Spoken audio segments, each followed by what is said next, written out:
Advocate സേനാപതി Venu, ആശയക്കുഴപ്പമൊക്കെ clear ചെയ്തിട്ടുണ്ട് നമ്മുടെ RV ബാബുവും അതുപോലെ ഡോക്ടർ നടേശനും അല്ലേ. എന്തായാലും ഈ സനാതന ധർമ്മത്തെ ഏതെങ്കിലും ഒരു വിഭാഗം അടിച്ചുകൊണ്ട് പോവില്ല, അല്ലെങ്കിൽ അവരുടെ അട്ടിപ്പേർ അവകാശമാണ് എന്ന് കരുതിയാണല്ലോ വിമർശനങ്ങൾ വരുന്നത്. ഇപ്പോൾ പിണറായി വിമർശിച്ചതും ഇപ്പോൾ RV ബാബുവിൻ്റെ അഡ്വക്കേറ്റ് സേനാപതി വേണുവിൻ്റെ പിന്നെ ശബ്ദത്തിലും അത് എനിക്ക് കേൾക്കാൻ സാധിച്ചു.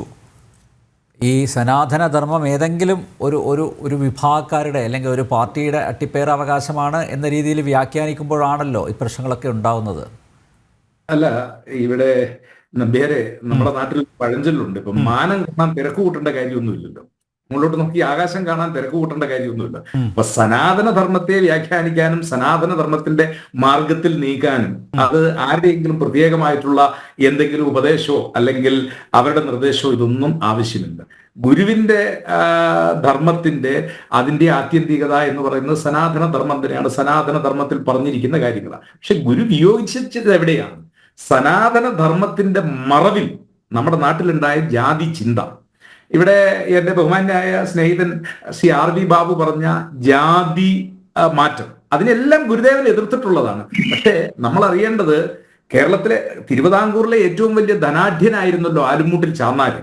ഒരുപക്ഷെ തിരുവിതാംകൂർ രാജവംശം മോട്ടോർ വാഹനം വാങ്ങുന്നതിന് മുമ്പ് ജർമ്മനിയിൽ നിന്ന് അന്നത്തെ ഷെവർലെ കാറ് കപ്പലിൽ കൊണ്ടുവന്ന് ഈ കേരളത്തിൽ ഓടിച്ച ആള് എന്ന് പറയുന്നത് അന്നത്തെ ആലുംമൂട്ടിൽ ചാന്നാരാണെന്നാണ് ചരിത്രത്തിൽ വായിച്ചത്. ആ ചാന്നാർ താൻ കായംകുളത്ത് പണി കഴിപ്പിച്ച കുളത്തിനകത്തുനിന്ന് വെള്ളം എടുത്തതിന്റെ പേരിൽ അദ്ദേഹത്തിന് പിഴയിടേണ്ടി വന്നു എന്നുള്ളതാണ്. അപ്പോ ജാതിയുടെ ഒരു തീവ്രത അല്ലെങ്കിൽ ക്രൂരത അത് നേരിട്ട് കണ്ടയാളാണ് ഗുരുദേവൻ. ധർമ്മച്യുതി ഉണ്ടാവുമ്പോ ഇടപെട്ടു, അത്രയേ ഉള്ളൂ. അങ്ങനെ കണ്ടാ പോരെ അതിന് വേറൊരു വ്യാഖ്യാനം കൊടുക്കേണ്ടതില്ലല്ലോ. ധർമ്മച്യുതി ഉണ്ടാവുമ്പോൾ ഇടപെടുന്നു, അങ്ങനെ ഇടപെട്ടു ശ്രീനാരായണ ഗുരു, ആ രീതിയിൽ കണ്ടാ പോരെ. ഞാൻ പറഞ്ഞത് ഗുരുദേവൻ സനാതന ധർമ്മത്തിന്റെ ചിന്താഗതിയിൽ നിന്ന് വേറിട്ടോ ഒന്നും പ്രവർത്തിച്ചിട്ടില്ല. അദ്ദേഹം പറഞ്ഞിട്ടുള്ളത്, അതായത് മനുഷ്യൻ തമ്മിൽ പുണർന്ന് ജനിപ്പത് ഒരു ജാതി ഒരു മതം എന്ന് അദ്ദേഹം പറഞ്ഞിട്ടുള്ള ആശയ ചിന്താഗതി, ഒരു യോനി ഒരാകാരം, അതായത് മനുഷ്യനെല്ലാവരും ഒന്ന് എന്നുള്ള സംജ്ഞ അത് ലോകത്തിന് മുമ്പിൽ കൊടുക്കുമ്പോൾ അദ്ദേഹം നേരിട്ട് കണ്ട കാഴ്ചയുണ്ടല്ലോ. രാമൻ ഇളയതിന്റെ കണ്ണിൽ വൈക്കം സത്യാഗ്രഹത്തിൽ പങ്കെടുത്ത മൂവാറ്റുപുഴ പിറവം പാലക്കുഴക്കാരൻ രാമൻ ഇളയത്, അദ്ദേഹത്തിന്റെ കുടുംബാംഗങ്ങൾക്ക് ഈ അടുത്ത കാലത്താണ് അവർക്ക് നഷ്ടപ്പെട്ടു പോയി കിടക്കാനുള്ള വീട് അത് KPCCയുടെ നേതൃത്വത്തിൽ അത് K സുധാകരനൊക്കെ മുൻകൈ എടുത്ത് പണിത് കൊടുത്തത്. എന്തിനാ രാമൻ ഇളയതിന്റെ കണ്ണു കുത്തിപ്പൊട്ടിച്ചത്, കണ്ണിൽ ചുണ്ണാമ്പെഴുതിയത്?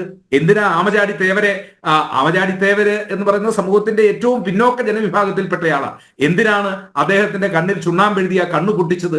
അത് കേരളത്തിൽ നിലനിന്ന തീവ്രമായ സനാതന ധർമ്മത്തിന്റെ മറവിൽ ഏതോ ചില ആളുകൾ അവർ നടത്തിയിട്ടുള്ള പ്രവർത്തനങ്ങൾ അത് കേരളത്തിൽ വല്ലാതെ ചർച്ച ചെയ്യപ്പെടണം. അങ്ങനെയുള്ള ചർച്ചയ്ക്ക് ഇത്തരത്തിലുള്ള സംവാദങ്ങൾ അത് കൃത്യമായി വരണം എന്ന് ആഗ്രഹിക്കുന്നതാണ്.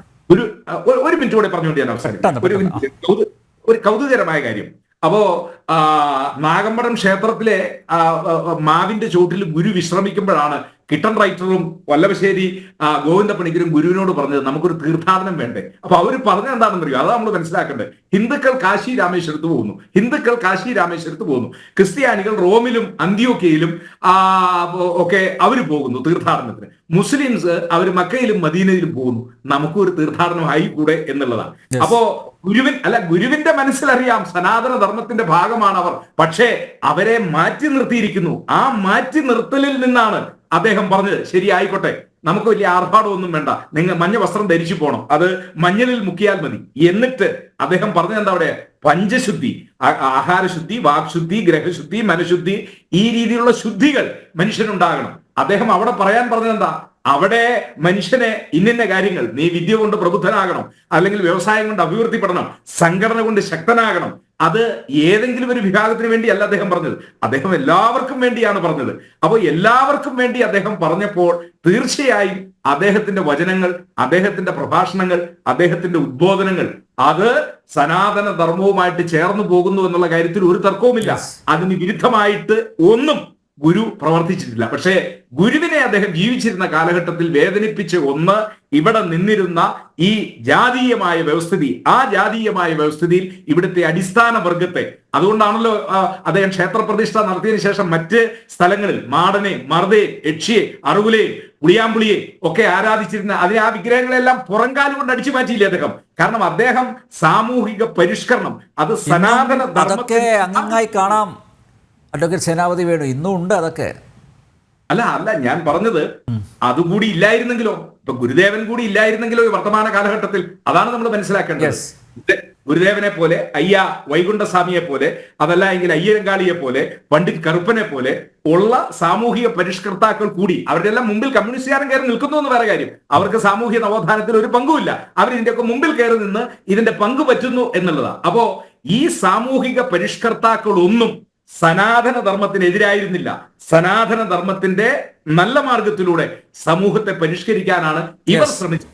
പക്ഷെ ആ ശ്രമത്തിന്റെ മുമ്പിൽ കയറി നിന്നുകൊണ്ട് ഞങ്ങളാണ് നവോത്ഥാന നായകർ എന്ന് അവകാശപ്പെടാൻ കമ്മ്യൂണിസ്റ്റുകാർ എല്ലാ കാലഘട്ടത്തിലും ശ്രമിച്ചുകൊണ്ടിരിക്കുന്നു. ആ ശ്രമത്തിന്റെ ഭാഗമായി നമ്മൾ ഇതിനെ കണ്ടാൽ മതി എന്ന് മാത്രമാണ് എനിക്ക് സൂചിപ്പിക്കാൻ. എല്ലാ കോൺഗ്രസ്സുകാരും അങ്ങനെ മനസ്സിലാക്കിയാൽ നല്ലത്.